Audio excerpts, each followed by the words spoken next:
to be furtherly discussed.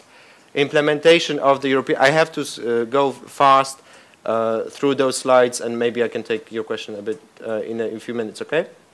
The same applies to the European External Action Service and 30 other topics that have been identified back by Slovenian presidency in the first half 2008. They laid out those lists of 30 issues saying those needs to be decided ahead of the Lisbon Treaty entering into force. Then we have the politics as usual, which means that the European Council should be for, but the French presidency has been very creative in creating extra ones, so maybe the same will be happening with the Czechs or the Swedes, depending on a need. The ongoing crisis management of any crisis that is there. There is the huge topic of climate change negotiations in Copenhagen in December, and the follow, run-up to it. The Czech presidency is supposed to initiate the debate on the European position towards Copenhagen negotiations already in March. And then the nominations, the very visible, very political issues, such as who is the Commission President, who is the Council President, who is the High Representative, and who is a new NATO Secretary General. That's already in April. And then there's our issues. We have the Obama administration.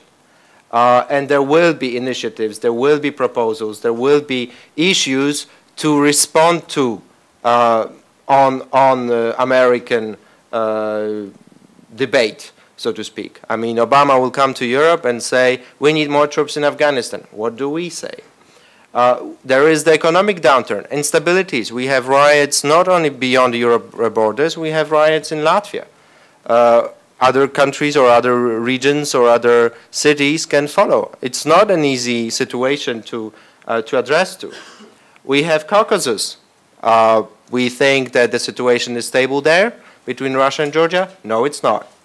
It may pop up once again. Energy security, it's high on Czech presidency agenda. They want to lay out some proposals, whatever they will be. The same goes for the Swedish presidency. What will be covered? What will be the proposals? Impossible to say. And then there's a number of other issues, such as fight against terrorism situation in places like Afghanistan, Iraq, or Pakistan. Again, the unexpected. Anything that happens, an earthquake or God knows what, just to show you, January 2008, we were unable to predict the food crisis. Who remembers today about food crisis, food prices crisis? But there was in spring or early summer 2008. We were not able to predict that in January 2008, so ahead of the year. Energy prices skyrocketing, $147 per barrel, now back to 40-something. Impossible to predict in January ahead of the year. The Irish referendum looked very nice ahead of it, then turned disaster. War in Caucasus, financial crisis, economic crisis. No one was able to do it. And basically, that's it. I think we have to finish. Yeah, just, I promised one question. I just wanted to know, like, all the things that still need to be sorted out with the Lisbon Treaty. How can you expect... Not everybody speaks English. Oh, sorry. As you do. Just all the things that they still need to sort out with the Lisbon Treaty. How can you expect people who don't know enough about politics in general to vote on something that really people don't seem to know exactly what they're doing in the politics themselves? Well, I don't. I mean, it's a political matter. It's subject for political debate and political campaign, and campaigns are largely about issues or PR. And it depends on the framing of the given campaign. And this is just another campaign that will be framed by the stakeholders, the yes camp, the no camp, the social partners, etc. I'm not by no means saying what will happen. I'm just describing the general picture, how the campaigns are framed, won or lost. I mean, if you look back at the French referendum, the French may disagree with me. I'm not French, but it was. In principle, the decision to take the referendum was just a Jacques Chirac decision to play out against the Socialist Party and divide the opposition. he didn't care that much about the outcome of the referendum. He cared about the killing the opposition.